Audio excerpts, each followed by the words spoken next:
Hello students, तो कैसे हैं आप सब। आज हम स्टार्ट करेंगे क्लास 8 का चैप्टर नंबर फर्स्ट का सेशन 2 पार्ट 1 आपको मिल चुका है। ये पार्ट 2 है क्रॉप प्रोडक्शन एंड मैनेजमेंट का। इसमें हम बात करेंगे basic practices of crop production. Practices मतलब वो टेक्निक जो हम यूज़ करते हैं क्रॉप प्रोडक्शन के लिए, फसल उगाने के लिए, उस टेक्निक के बारे में आज बात करेंगे। So basic practices of crop production, इसमें क्या हम करते हैं क्रॉप प्रोडक्शन के लिए, बेसिक जो आधारभूत टेक्निक है वो क्या है। इसमें बहुत सारे टेक्निक्स को इन्वॉल्व किया था, सेवरल एक्टिविटीज़ इसमें आते हैं इसके अंतर्गत, जिसको एग्रीकल्चरल प्रैक्टिसेस के नाम से भी जानते हैं। ये एक्टिविटीज़ क्या क्या है, जैसे प्रिपरेशन ऑफ सॉइल, पहले मिट्टी को तैयार करना, फिर बुआई करना, फिर उसमें खाद और जो फर्टिलाइज़र, मैन्यूर्स, जो उर्वरक चीज़ें हैं उसको मिलाना, फिर उसकी सिंचाई करना, इरिगेशन करना, प्रोटेक्शन फ्रॉम वीड्स, खरपतवार के से उसे बचाना। वीड्स का मतलब होता है अनवांटेड प्लांट्स, यानी कि ऐसे पौधे जो कि ज़रूरत के नहीं होते, घास फूस अपने आप उग जाते हैं। देन उसके बाद उसकी होती है हार्वेस्टिंग, यानी कि कटाई होती है, यानी कटिंग द क्रॉप्स, उसको काटा जाता है उसको। देन होता है उसका स्टोरेज, उसको इकट्ठा किया जाता है स्टोर करके। प्रिपरेशन ऑफ सॉइल, सबसे पहले मिट्टी को जो हम तैयार करते हैं, प्रिपेयर करते हैं, the preparation of soil is the first step before growing a crops. Preparation of soil क्या है?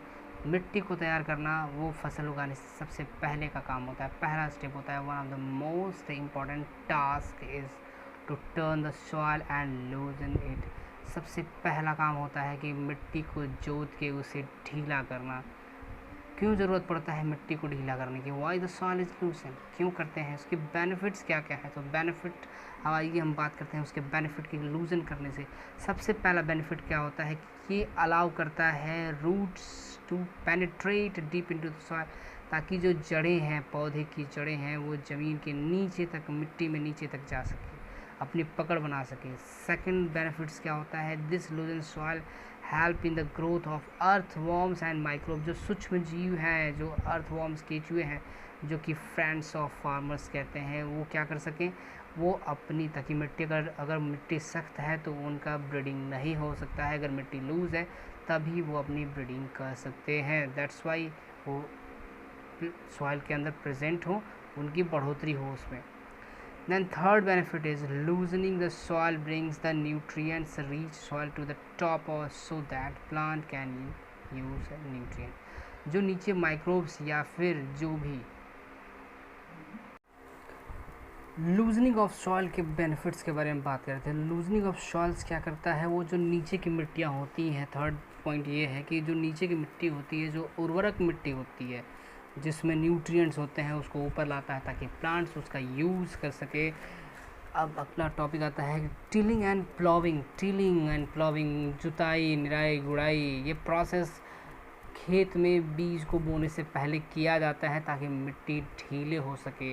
इसका बेनिफिट्स अभी हम बात करेंगे, इसके बेनिफिट्स के बारे में मैंने बात किया कि ये पेनिट्रेट कर देता है ताकि मिट्टी ढीली हो जाए, तो जड़ें इसकी नीचे तक, प्लांट्स की जड़ें नीचे तक जा सके ईजिली।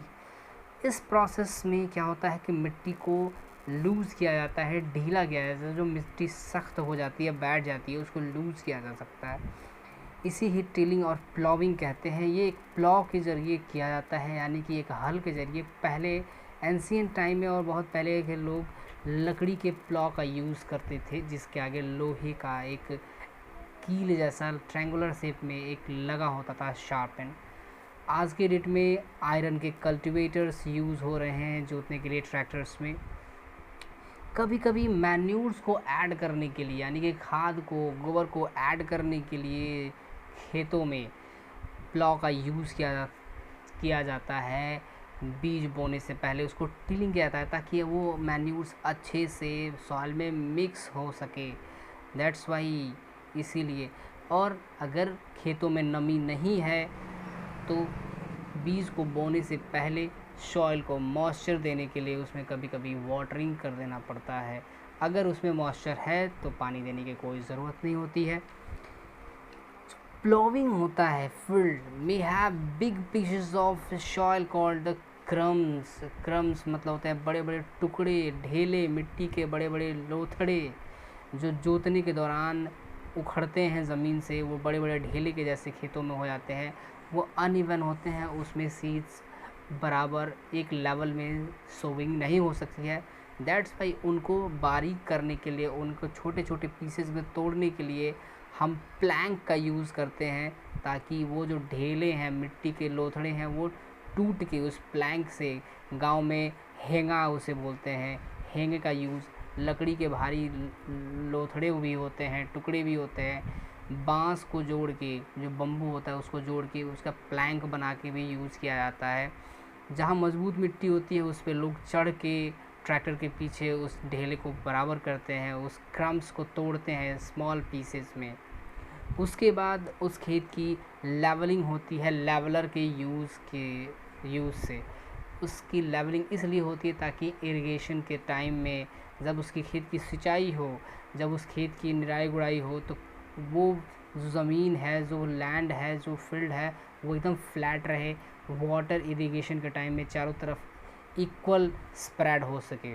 अब बात करते हैं कुछ क्वेश्चंस के बारे में कि किसको कहा जाता है, फार्मर्स के जो फ्रेंड्स हैं उसको किसको कहा जाता है। वो होते हैं अर्थवॉर्म्स, जो उसके नाइट्रोजन फिक्सेशन में, और माइक्रोब्स जो उसके नाइट्रोजन फिक्सेशन में बहुत इम्पॉर्टेंट रोल निभाते हैं। आइए कुछ क्वेश्चंस के बारे में जान लेते हैं, जैसे कि किसको फार्मर्स का फ्रेंड कहा गया है। तो अर्थवॉर्म और माइक्रोब्स होते हैं जो फार्मर्स के फ्रेंड होते हैं।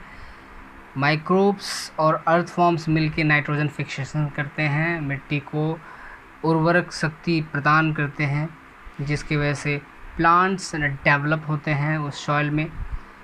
अर्थवॉर्म्स का क्या काम होता है, वाई क्यों कहते हैं उसे, क्योंकि अर्थवॉर्म्स क्या करते हैं, वो मिट्टी को ढीला करते हैं, उसमें ह्यूमस उर्वरक शक्ति को बढ़ाते हैं। आइए बात करते हैं इंपॉर्टेंट पॉइंट्स के बारे में लास्ट, कि dead plants and animals also add nutrients in the soil. देखिए जो छोटे मोटे कीड़े मकोड़े होते हैं खेतों में, या जो भी छोटे मोटे घास फूस, या हार्वेस्टिंग टाइम में जो भी घास फूस छूट जाते हैं, प्लांट्स के रिमेन पार्ट्स, वो रेस्टिव पार्ट्स छूट जाते हैं खेतों में, वो उसी में सड़ गल के, जो छोटे मोटे कीड़े होते हैं वो भी उसमें सड़ गल के मर जाते हैं जुताई के समय में। वो भी क्या करते हैं, न्यूट्रिएंट्स प्रदान करते हैं सॉइल को, और सॉइल के थ्रू प्लांट्स उसको लेता है। जो डेड प्लांट्स होते हैं, एनिमल्स होते हैं, वो कैसे आखिर में कैसे सॉइल को न्यूट्रिएंट्स करते हैं, क्योंकि वो क्या करते हैं कि dead plants and animals gate decompose, अभी मैंने बताया आपको, वो नष्ट हो जाते हैं उसमें सॉइल ऑर्गेनिज्म्स।